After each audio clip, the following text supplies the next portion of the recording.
chat.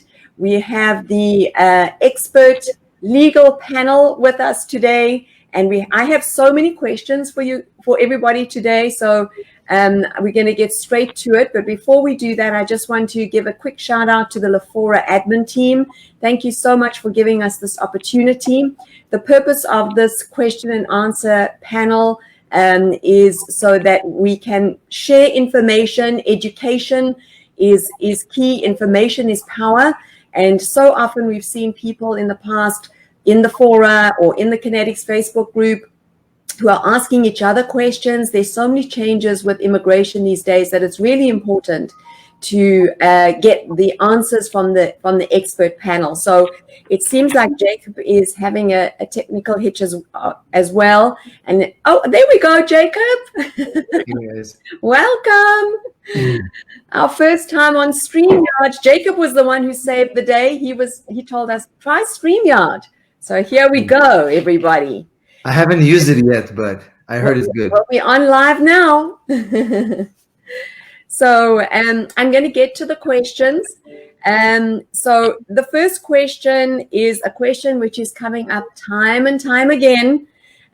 Chris, I know that you've done a lot of work in this regard. It is the 221G issue in the Manila U.S. Embassy. We have a question from Clyde Andrew Sampson, from Lily Crane. Joe Ma is asking about the 221G. Jory's asking about the 221G. Any updates on this issue? Because I know it's something that's obviously worrying a lot of people. There are many people have been stuck. Any updates that you can let us know in this regard? Yeah, I mean, I think I have some information. So first, I had seen some rejections around the world with 221Gs. I'll talk about Manila in a minute, but for the other embassies and consulates and posts around the world, I had seen some rejections, although just this week, my office had an acceptance out of Oman, I think, which had originally been administratively processed, but has now been moved from, and it was administratively processed for this contract issue that we've all seen.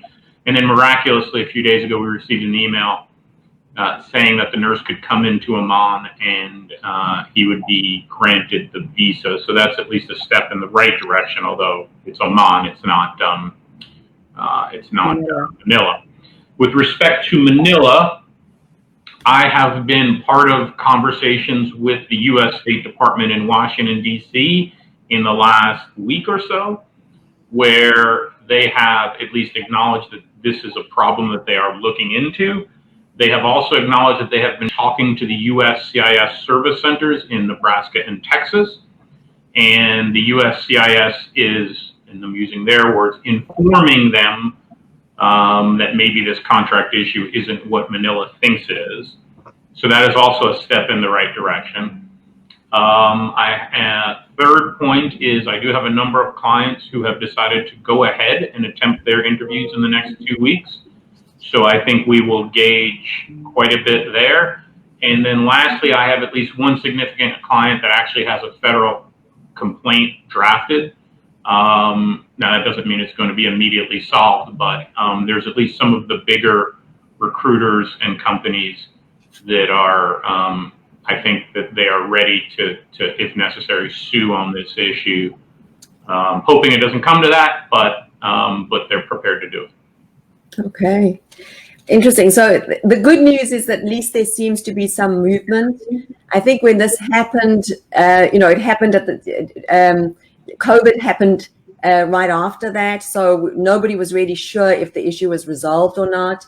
But it's good news to hear that at least there has been some progress. Carl or Jacob, do you have any other information or any other feedback just to add to what Chris was saying on the 221G issue?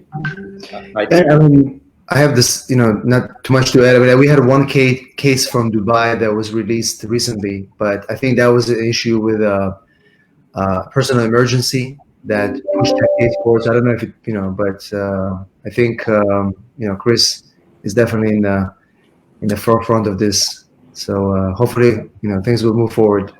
Yeah, I know that there's been a lot of work here in the US to try and resolve the issue. So hopefully we'll have some good news on that soon. Moving on to the next question, which is always a hot topic, is the visa bulletin. Carl, any predictions on the visa bulletin?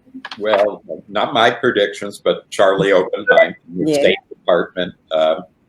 He's saying a couple of things. One, a little too complicated to get into details, but usually 140,000 people are able to immigrate every year to the United States through employment.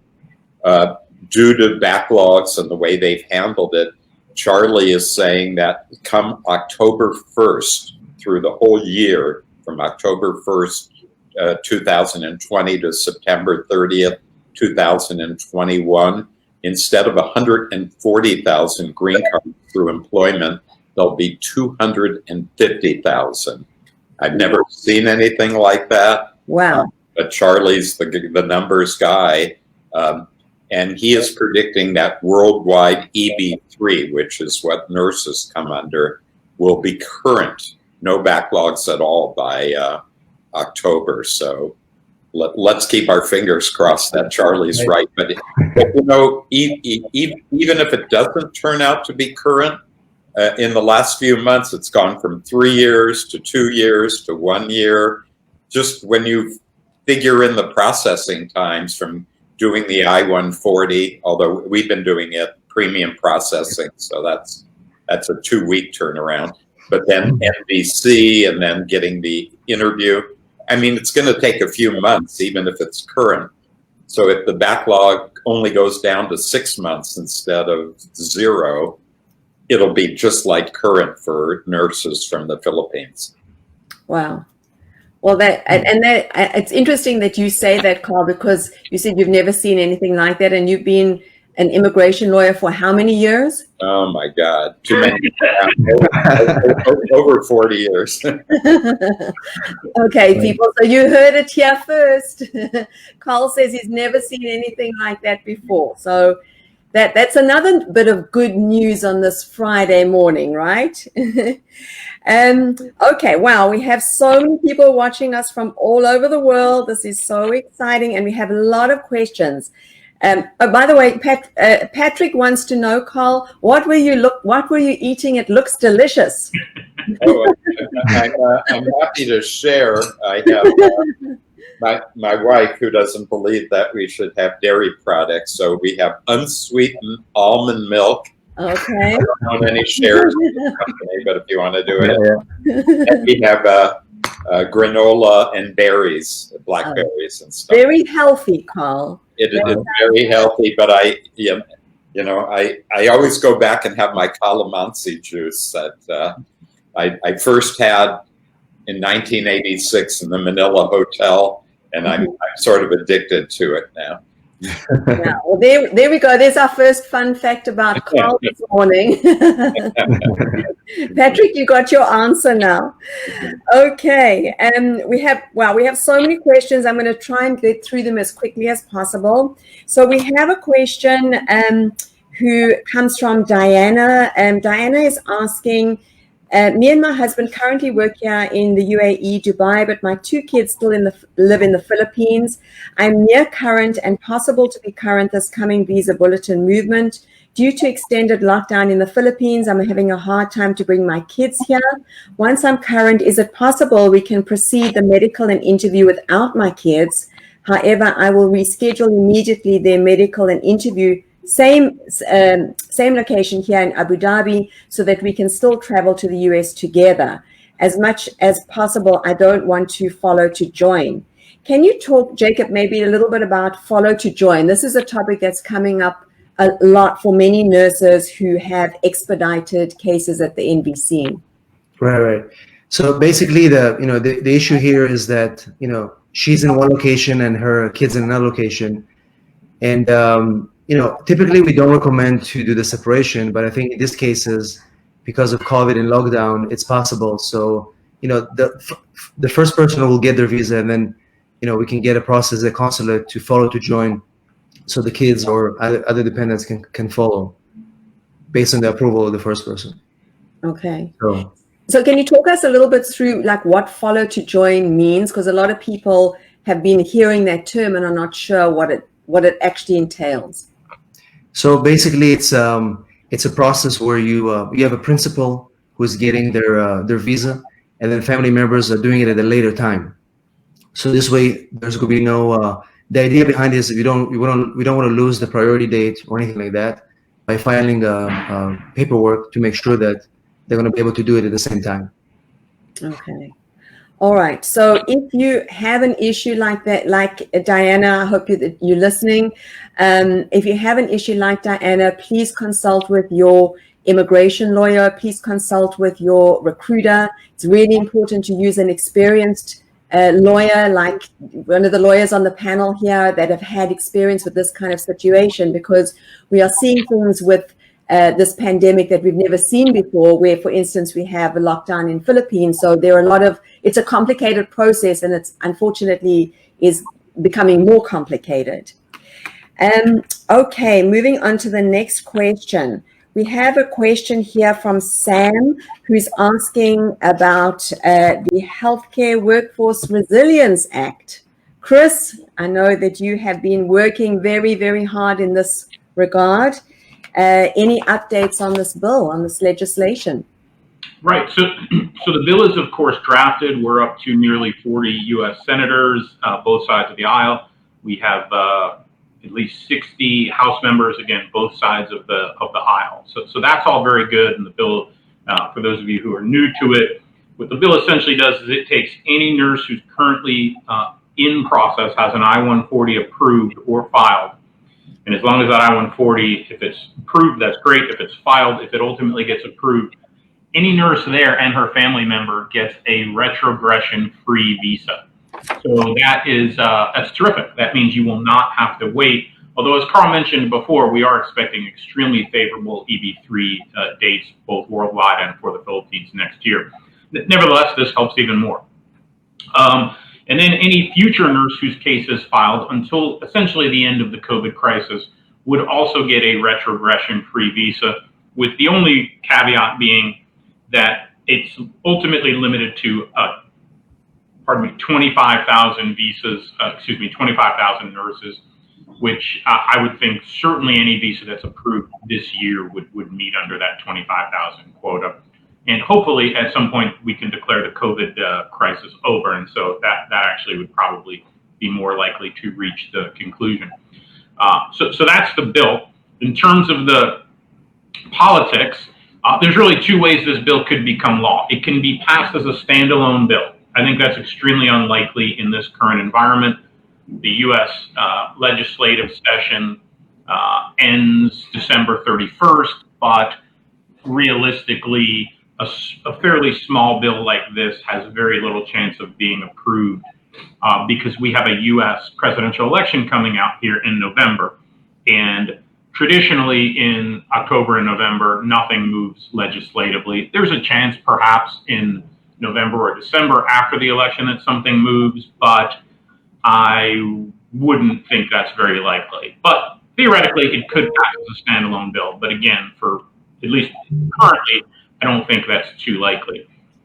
So the second plan, which is really the plan that we've been working on since the bill was introduced in May, is to take our bill and add it to a much larger piece of legislation and make the HWRA as part of that legislation. And the larger piece of legislation that we are seeking to add to and have been seeking to add it to is a COVID relief package that is going to cover an enormous amount of American COVID issues, from personal protective devices for healthcare workers to loans to small businesses, to increase capacity at laboratories, a whole range of things, of which nurse immigration would be a very, very tiny bit of it. Our biggest challenge right now is the U.S. Congress cannot seem to decide on what that big bill is going to look like. All the pundits expected that bill to be passed around late July or early August. Here we are in the middle of August. It's the 15th or 14th, or maybe 15th if you're in Asia.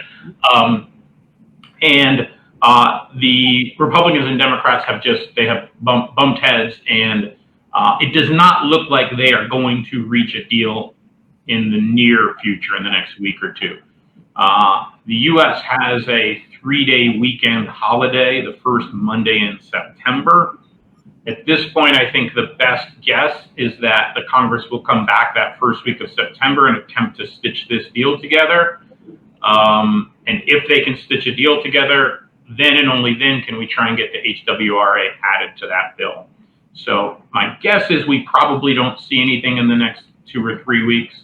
Having said that, the COVID crisis has made all of these things very fluid and subject to things changing very quickly. But that's really the best news I can give people Friday morning USA time.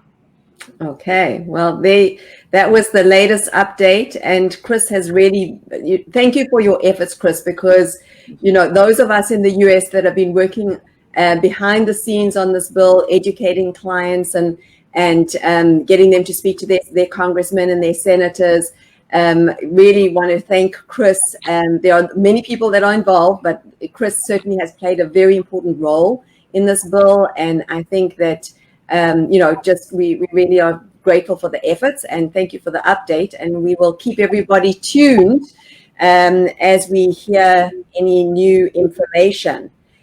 Okay, so some positive news, which is really exciting. For everybody watching, please feel free to put your questions into the chat. The panel will be answering as many questions as we can get through in the time allotted.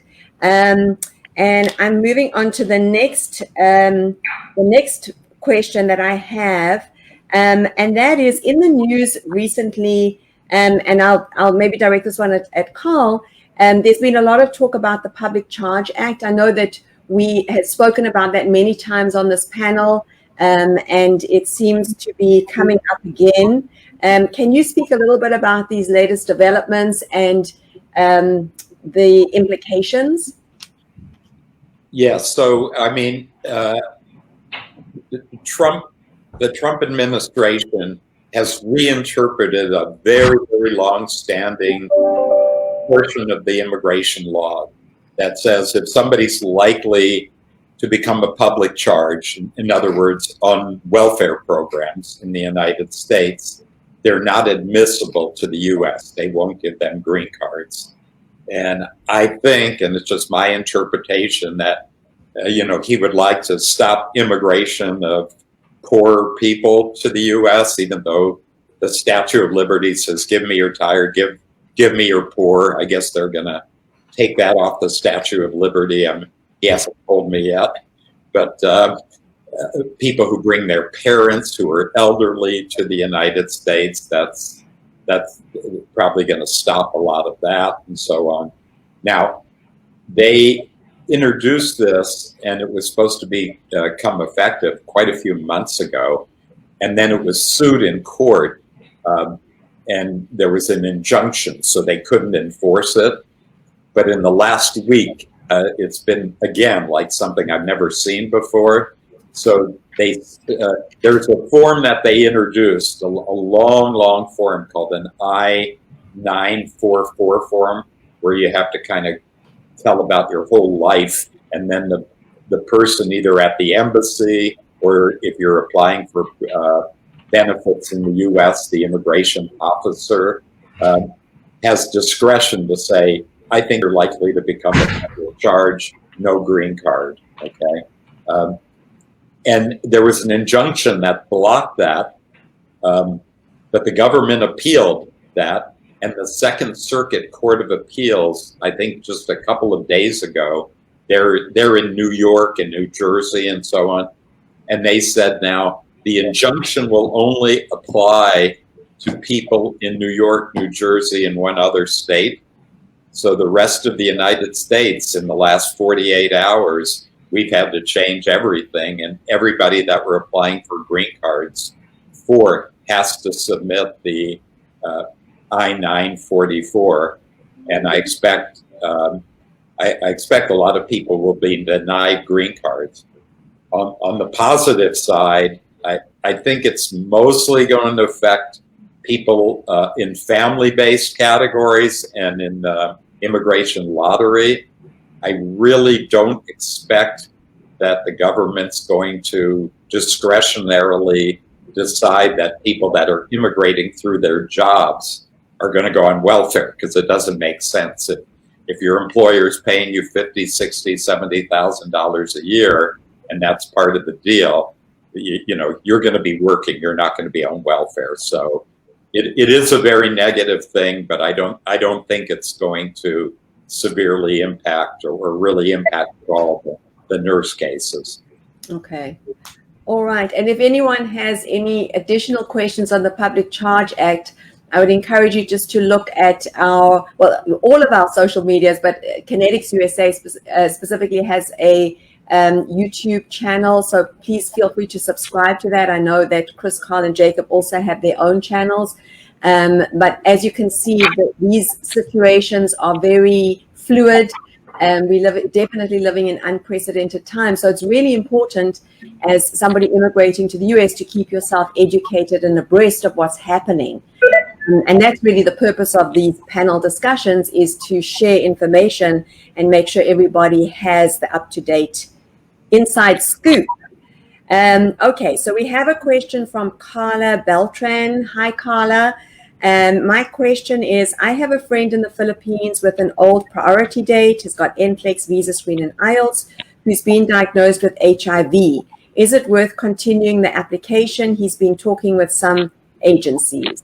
Jacob, any feedback on that? I mean, HIV is not a bar anymore. It used to be a problem to immigrate with HIV, and you needed to get some kind of a waiver, but it's not an issue. I mean, we had quite a few clients that are HIV positive, and as long as they have their, medications, everything that they do, I have not seen any consulates that would deny anybody because of HIV. It used to be a problem before, and we've done a lot of waivers for HIV maybe 10 years ago, but now it's not an issue.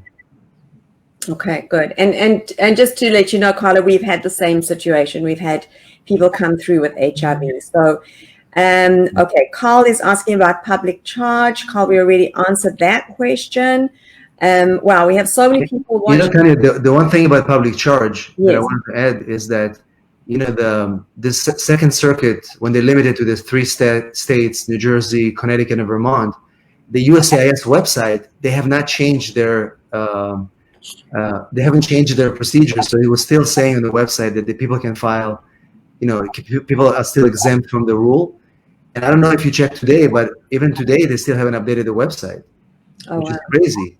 And I went to the USCIS yesterday for an interview, and they had no idea that the Second Circuit did that. And it was so crazy because, and nobody knows anything. And that's just the reality of the whole, this whole situation, because one thing happens and then they don't update the website. The USCIS officers are not aware.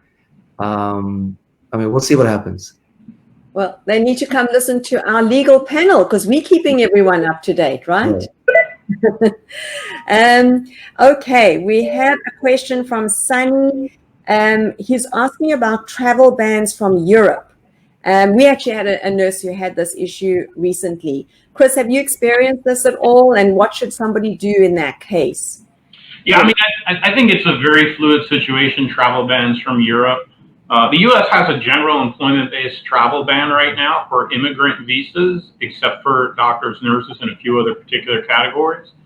The government also recently released this week, I think the 12th of the month maybe, that it would also expand the amount of exceptions that are out there. So, so the idea of trying to come up with a general answer on it, if you're coming into the United States, frankly, through the end of this year, is an impossibility, Tanya. I think that those folks are going to have to call attorneys and get very precise, specific information. And it's subjective as well. And so a lot of the skill is going to be framing your case in a way that meets some of these exceptions.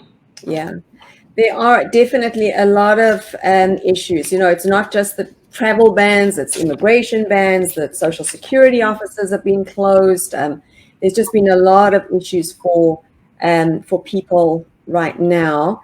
Okay, I'm going to take one more question. We have so many questions coming in. And just to let everybody know that the panel have agreed to go into the Connetics page and the fora and answer any questions that we were not able to give you in the time allotted. Okay, let me just see. I saw one question and then I wanted to... Frolian has asked, how long will it take to process and get your actual green card once you arrive in the US? Carl. Okay, so when you arrive in the US, you're admitted at the airport as a lawful permanent resident. So you are a green card holder. They will stamp your passport. You know, if you're talking about the little plastic green card, you know, it's hard to say, you know, during the pandemic exactly how long that would take to get. You know, it could take a few weeks. It could take a couple of months, but it doesn't matter as far as, you know, you come in and you get a green card, you can apply immediately for your Social Security card. You can go to work immediately. You can travel in and out of the US immediately. So I wouldn't be too concerned about when the plastic card comes. Okay, good. Okay, well, we are out of time. I actually cannot believe how time has flown so quickly. But I want to thank everybody who's been watching. We have literally like so many thousands, hundreds of people from all over the world who are watching. So we are really so grateful to our legal panel for giving us their time. I know that we started a little late today because we had some technical hitches. This is our first time streaming on StreamYard, so it seemed to go really well. So thank goodness we have a backup for future. For anyone who has been watching for the first time, the purpose of the legal panel interviews is to share information. We are certainly living in unprecedented times. There are so many changes happening from an immigration perspective, and it's really important to keep abreast of all of those changes. Before we finish off, we're gonna go around and share some fun facts. This is something we started 3 weeks ago. Chris is thinking of his fun fact. I can see it in his face.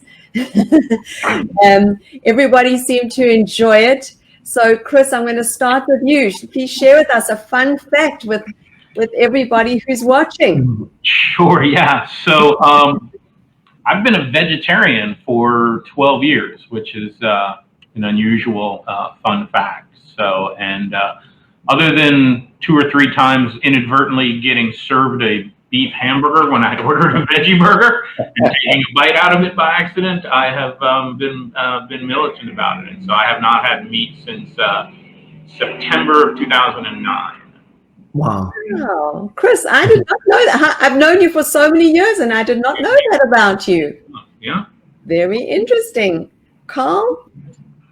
Well, yeah, I've been thinking, I don't know whether it's a fun fact or not, but since you're asking about it, do you see the picture behind me? And here I can, I don't know how clear it is. Here's I remember that picture, Carl. Yet another one.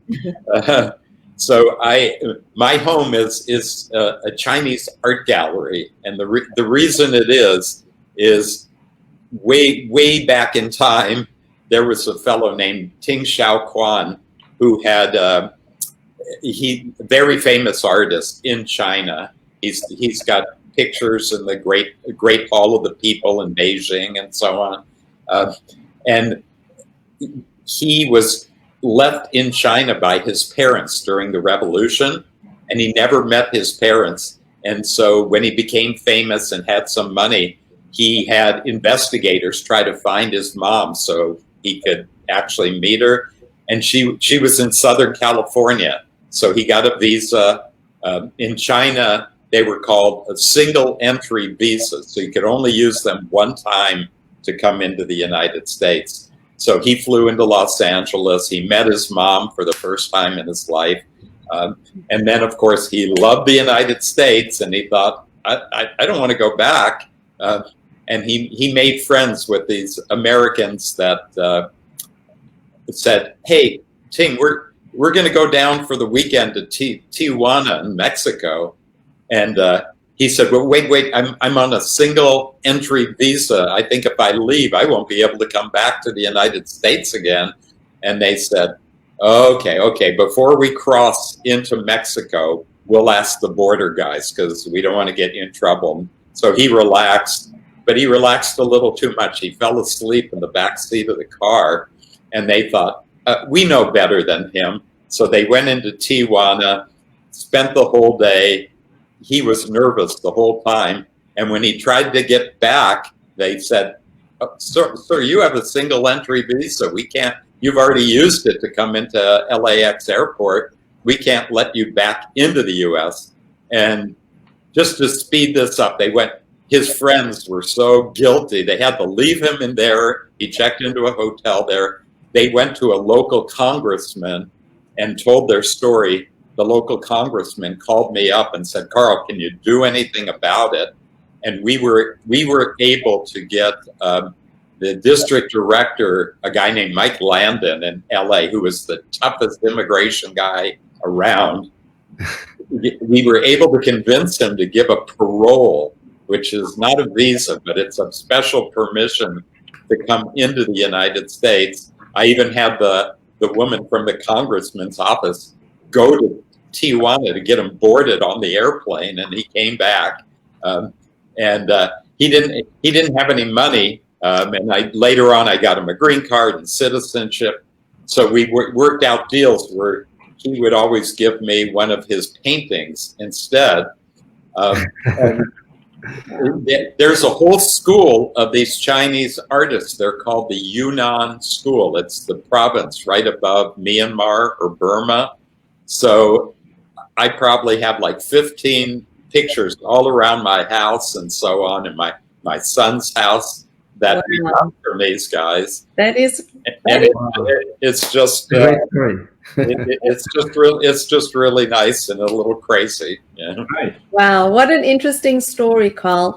And I think that just goes back to the fact if you've got an immigration problem, you need an expert like Carl to help you. And he's got the pictures to show for it, right? Yeah, and if you're an artist, maybe we can make a deal. Now I understand, Carl, because when I was in your house, I saw all these paintings. Jacob, what about you? What's your fun fact? It's a fun fact, but when I was in college, I had a tennis scholarship. So I went through a university I was a tennis player. And, I wasn't good enough, so I became a lawyer, but, but I tried. So that was my original plan, to be a tennis player. Yeah. Oh, wow. And look at you here today. Well, my fun fact is in line with Chris. It's about food. I'm a complete chocoholic. So for those of you who don't know, I cannot go one day without eating chocolate. So there you have it, everybody who's watching. Fun facts about the legal panel.